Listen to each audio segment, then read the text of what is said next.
सरकार द्वारा ખેડૂતો અને પશુપાલકોને પ્રોત્સાહન આપવાની વાત વચ્ચે ક્યાંક ને ક્યાંક ગુજરાતની અંદર ગૌચરની જમીન ઉપર સરકારની નજર છે।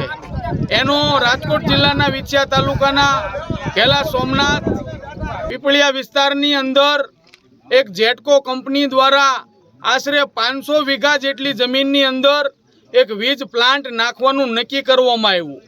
આ વિસ્તારની અંદર આમે બહોળી સંખ્યામાં પશુપાલક મિત્રો છે, જેના ઢોર આ વિસ્તારની અંદર ચરે છે। બાજુની અંદર જ જંગલ આવેલું છે, એની અંદર રાષ્ટ્રીય પક્ષી મોર, અન્ય અસંખ્ય પશુ પક્ષીઓ છે અને આ વીજ પ્લાન્ટ નાખવાથી આ તમામ લોકોને ખૂબ નુકસાની જાય એમ હોય, માનવ જીવને પણ નુકસાની જાય એમ હોય, ખેડૂતોને મોટા પ્રમાણમાં નુકસાની જાય એમ હોય।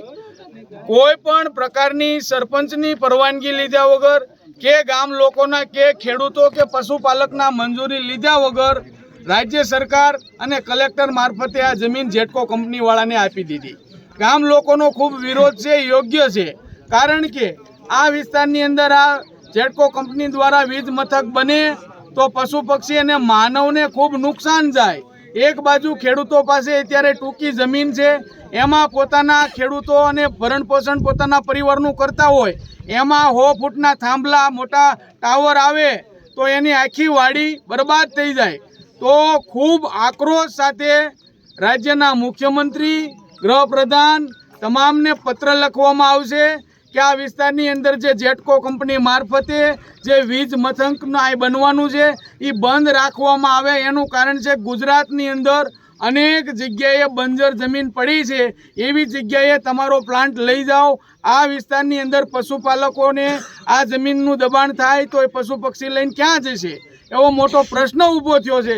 તો એ માંગ સાથે લોકો ખૂબ આક્રોશમાં છે, જેથી કરીને કલેક્ટર, રાજ્યના મુખ્યમંત્રી અને તમામ વિભાગના અધિકારીઓ પણ કાન ખોલીને સાંભળી લે કે એક પણ ખેડૂતોને નુકસાન જશે, ખેડૂતોને ડરાવવામાં આવશે, ખેડૂતોને ધમકાવવામાં આવશે અને એની મંજૂરી વિના કોઈ પણ ખેડૂતની ખેતરની અંદરથી આ વીજ લાઈન પસાર કરવા દેવામાં આવશે નહીં, મંજૂરી વિના।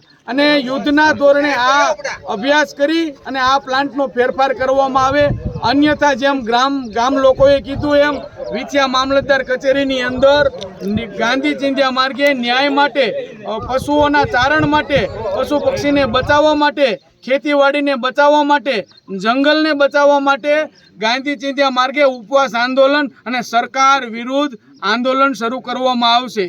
તો તાત્કાલિક યુદ્ધના ધોરણે આ વિસ્તારને લગત અધિકારીઓ આની ઉપર અભ્યાસ કરી આ કામ અટકાવે એવી અમારી માંગ છે, અન્યથા આજે નક્કી કરવામાં આવશે કે યુદ્ધના ધોરણે વિછિયા મામલતદાર કચેરીએ ધરણા પ્રદર્શન કરવામાં આવશે। કારણ કે કોઈ ખેડૂત, કોઈ મામલતદાર કે કોઈ સરપંચની મંજૂરી લીધા વગર આ જમીન આપી દીધેલી છે, એ કોઈને મંજૂર નથી, જેથી કરીને બંજર જમીન અન્ય વિસ્તારની અંદર આ પ્લાન્ટ ખસેડવામાં આવે એવી અમારી માંગ છે।